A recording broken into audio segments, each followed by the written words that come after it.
Our next panelist is the head of Business Partners and Strategic Initiative IBG at National Bank of Kuwait. Let us welcome Mr. Ahmed Darwish. Please join me in welcoming on the stage the Group Head of Training and Development Unit at KOC and the VP of ICF, Ms. Ghada Ahmed. Senior Manager at GUST Executive Education. Please join me in welcoming on the stage Ms. Wafa Salma.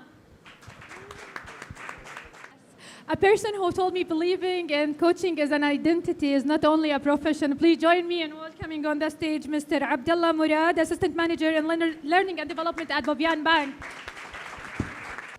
We'll hand it over to Ms. Mena Farag. Again, let us give a round of applause to our panelists.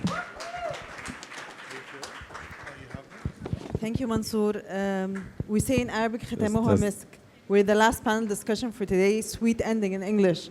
And I don't want to sound overconfident, but the topic of coaching and mentoring, especially coaching, is very trending nowadays. I'd like to thank North Star Management Consultancy for giving us the opportunity to create the awareness about this topic, which is coaching. Nowadays, we're overwhelmed with content on the social media, with people labeling themselves as coaches, giving people tips and advices on how to succeed in life.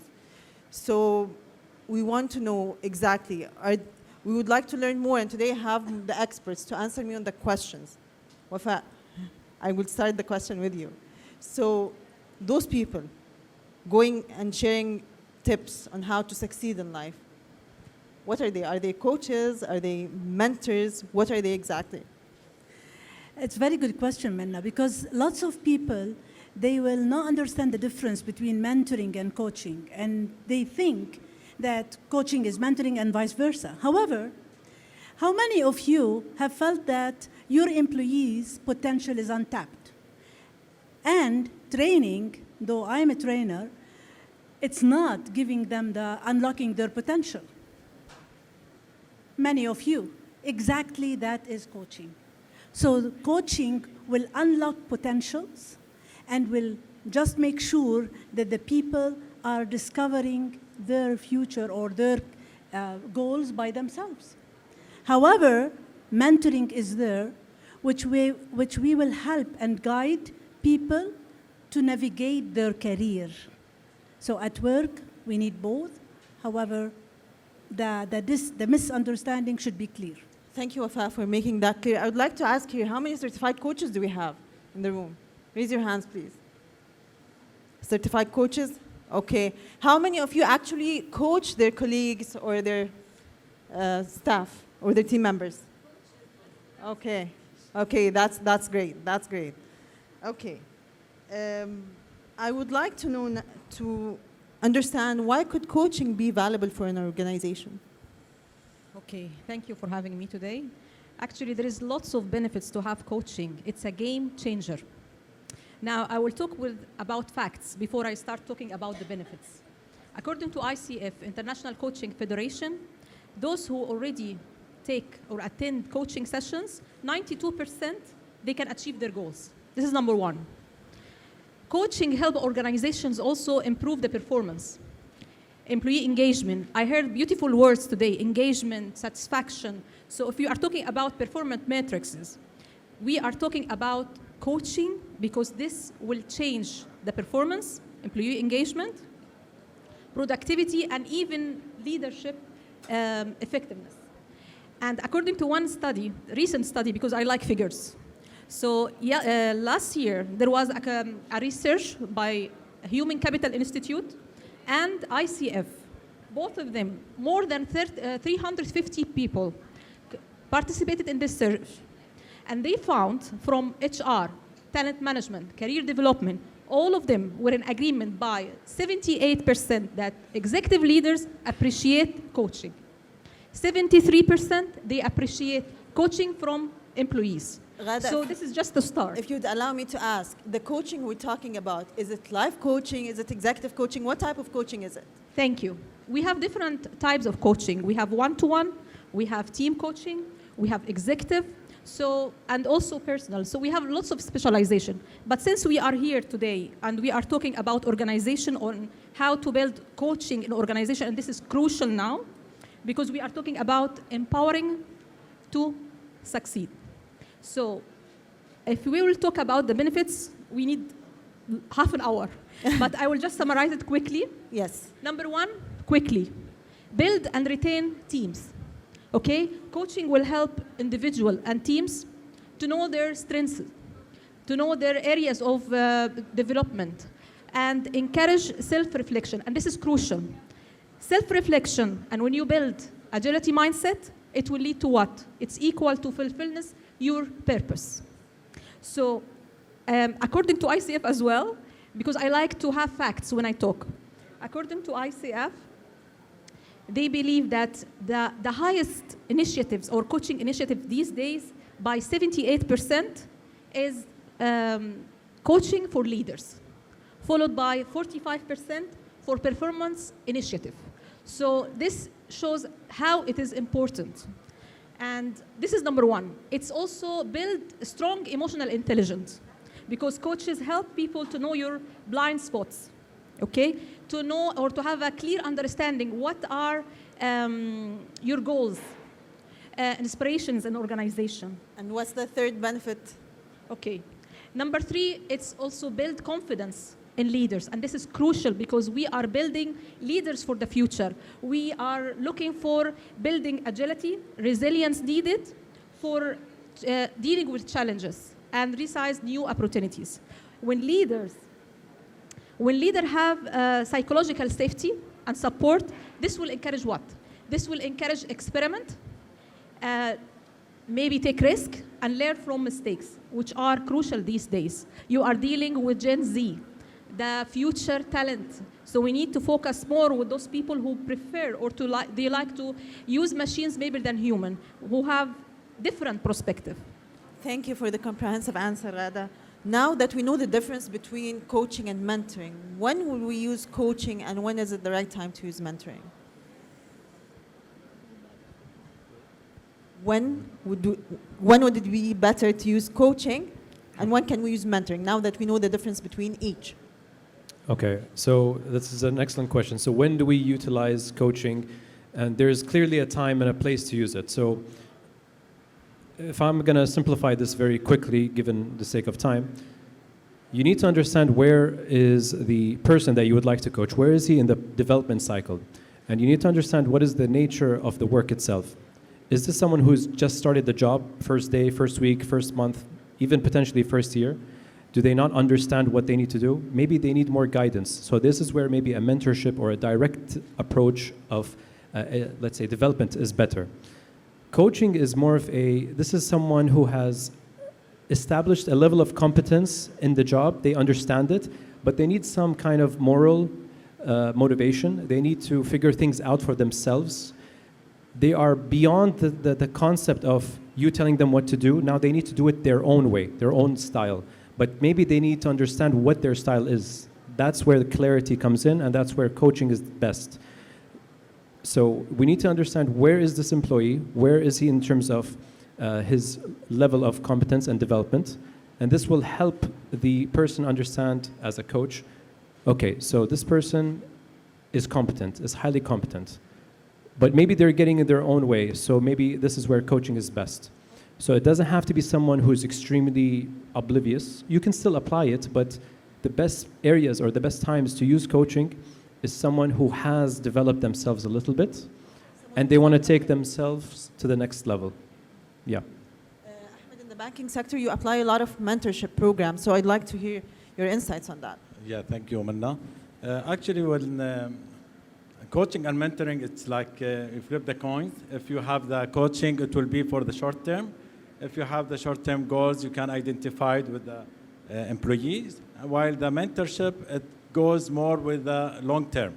When we say long term, it talks like about 12 to 18 months. That relationship, it would allow all the employees to achieve their work needed from them when you share their knowledge. And here we can differentiate more between the coach and mentor. coach is more, as you said by Abdullah, we talk about that we achieve the specific goals, and this is for unlock his own potential. However, the mentor is go more in sharing his knowledge, sharing his experience, and through more the partnership, it will take more like monthly, bi-weekly, and it will take a long time to achieve that career development. And that it will reflect on the organizations more into the specific person. And this really, it will help a lot in the succession planning for those individuals identified. Thank you, Ahmed. Now I would like to ask about how would we know what are the qualities of a good coach? I mean, we have, according to International Coaching Federation, we have over 60,000 executive coaches. How would I know this coach is the one that I would like to be coached by? What are the qualities that would make that person qualify for the role? In general, we have lots of qualities. But let me mention 3 top qualities as I see for coaching. First is active listening and empathy. When you see a coach listening to you, not talking more than you are talking in a session, then he is qualified coach. I thought you would start by the certificate. Yeah, later on. I will end with the certificate. It's very important, the second thing, to make good questions. A coach knows how to ask questions, because mainly that's our core. We'll ask questions, and the coachee will dig deep and find the answer. And the third thing, which is very important, is the code of ethics should be certified, because when you are certified, you will follow the code of ethics of the certification. And being the director of knowledge and credential at ICF Kuwait chapter, we are encouraging people, whatever is the school, there are lots of schools of coaching, but part of it is ICF. To be a certified coach, then the standard will be international standard, the code of ethics and confidentiality will be secured. And that's very important because lots of people are being misled in that. And they will tell you their stories, and if you're not a certified coach, who can control your confidentiality? You mentioned the coachee. What would make a good coachee? I was a coachee, you were coachee one day, so I'd like to know if I was a good one or not, and what would make a good coachee? A person has got a goal, wants to change something. We cannot change anybody. When the coachee approach me, it means he has 50% of willingness to change or achieve a goal. Then, yes, I can help. If that is not there, then if you are a super coach, you cannot do anything. Thank you. And Ahmed, about mentoring, what would make a good mentor? Actually, good mentors, there is similar skill set and or capabilities should be with that mentor. So he should be active listener. He should be always asking powerful questions. He should be present with the mentees, and this it allow him has that expertise that he can share, and like that trust, building that trust with the mentees. It's very important. Because here and when you match the mentors and mentees, it's not an easy process. There is some tools and techniques, we've done it at the bank, so we can assure that everyone, there is, that charisma between the mentor and mentees. This is what we are looking for, because that relationship, it is sometimes informal. Because that mentors, you can refer to him at any time. It can be as casual as well. The mentees, he should also having the same skill set, that are also willing to learn, a willingness to share, and don't be away or shy to ask any question to his mentor. And this is, again, it allow him to achieve his next role, for example, at the work. I think it's a little bit easier for mentees than coachees, because, right? Because the coaches, you need that you heightening his awareness to know more about himself and achieve that specific goal as he's looking for. Is there anything else, Abdullah, that we'd like to add? Thank you. You'd read my mind. So, I'll conclude with this, because the topic is coaching and mentoring, and these are toolkits. These are tools in the arsenal of a leader, and there's a time and place to use a specific tool at a specific time with a specific individual. Not everyone resonates with the same tool. Not everyone resonates with coaching. Not everyone resonates with mentoring or training or consulting or therapy and so on and so forth. What I would say is sometimes the best tools are the ones that come together. And at an executive level, you cannot just come with one tool. You're not going to play a big game. You have to show up with multiple tools. And I would basically advise, if you are a coach and you want to play a big game, you need to learn how to wear multiple hats, but you also need to have the integrity to let the other person know when you are wearing one hat and when you are taking it off and wearing another. So, for example, some executives will want to play the coaching game, but sometimes they really just want to know what you're thinking right now because they feel like you are influential, you can see things beyond them, and so they want you to tell them the solution. And that's when you need to pause for a second and be like, all right, so what you're saying is you want me to not be a coach right now and tell you what I professionally think. So you acknowledge that I'm not going to be a coach right now, I'm going to be, for example, a mentor or a consultant. And that's where the integrity, and this is why we're talking about make sure that you have that integrity, and this is why international certifications really emphasize this point. So sometimes the best way to really serve is to combine multiple tools. Great. Thank you so much, Abdullah. Wafa, what would you like to add to the end, towards the end of the session, of the discussion? One more thing is that coach is not here to solve the problems. He will help you find the solution yourself. As simple as that. Unlock your potential. Absolutely. The journey of self-exploration. Ghada. Okay, I mean, coaching is very close to my heart. I know that. But we don't have time now. But I mean, for any organization interested to build a coaching, strong coaching culture, the first thing, please refer to the ICF, International Coaching Federation. You have plenty of case studies, successful story. I mean, if you have time, we could go through it, but we don't have time, unfortunately. And you can see how you can measure success there. So please align it with the organization strategy, mission, vision. It has to be part of the leaders' values and to be part of their commitments. Thank you. Thank you, Ghada. Ahmed. Thank you, Ghada. I would like to add here that coaching culture is not an easy that to demonstrate and to explore in any organization, which it will take some phases. But it's good as a start to be part of our strategy. Any organization, that strategy would allow to build and that embrace that coaching culture by establishing those leaders that you have, you equip them with the necessary skill set. You equip them with the training, not necessarily for certification as a beginning, but at least they speak that coaching language, the leader as a coach. Always we emphasize exactly coaching mindset. If you go to, again, to ICF, you will see the core competencies. And from here, you can see how important that coaching play a significant role in organizations. Recently, I'm exploring in my PhD thesis, looking at the digital coaching and how it's linked and impacted by the social capital theory, which has been 1980s, and career capital, which focus more onto the individual career growth. So from here, this is very important that we are applying at our bank as well, which will take us for another 3 years in advance to achieve that coaching hours for all leaders in our organization. And again, we should always to recognize them and reward those coaches internally and the employees who have been as a coaches as well to develop them. Thank you, Ahmed. Thank I'd you. just like to add this piece of information. There is a book called The $1 Trillion Coach. And this talks about Bill Campbell. And he's the Silicon Valley coach. And he was the person behind the success of Apple, of Google. So he was coaching those executive leaders and helped them to get where they are today. So coaching is not just a concept that we try to talk about and promote for and advocate for, but actually it reflects and translates to numbers. And this is what every business would like to see.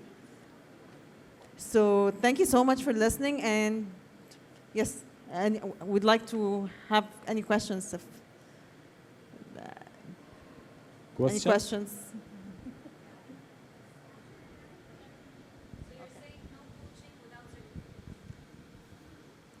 No, sorry, your question is no coaching without certification? Okay. Does anyone want to take a swing at it? All right. So we actually had a conversation about this. My mindset on this is anyone can call themselves a coach, but not necessarily they are a coach. So, absolutely. If you understand the concept of coaching, you don't need to be certified to implement it. In fact, I actually know some of the best coaches in the world aren't actually certified. However, with that, there's a big caveat. My point is, the certification is equivalent to like a driver's license, okay, to use a metaphor. So, anyone can drive a car. The license just really makes you understand there's rules, regulations, you know what to do at a red light, you know what to do when there's a sign. So it helps you navigate more efficiently, more effectively, quicker, faster, better.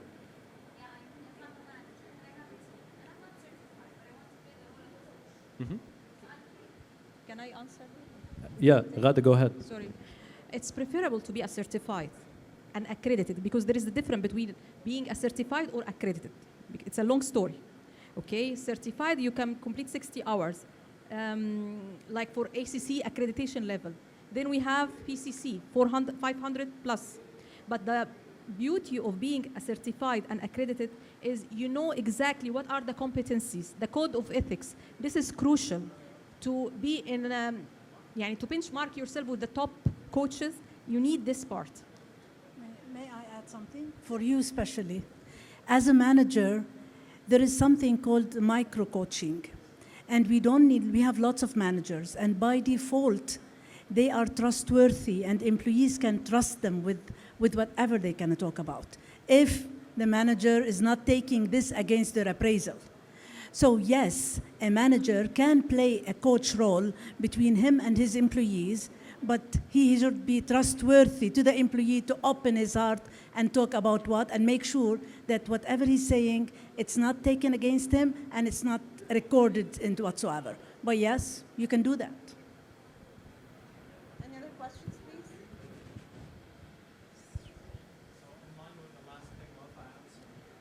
What's your view on the conflict of interest potential there, and how can you put the minds of employees at ease that there are ground rules for this, and that any conversation that will happen will not go unheard?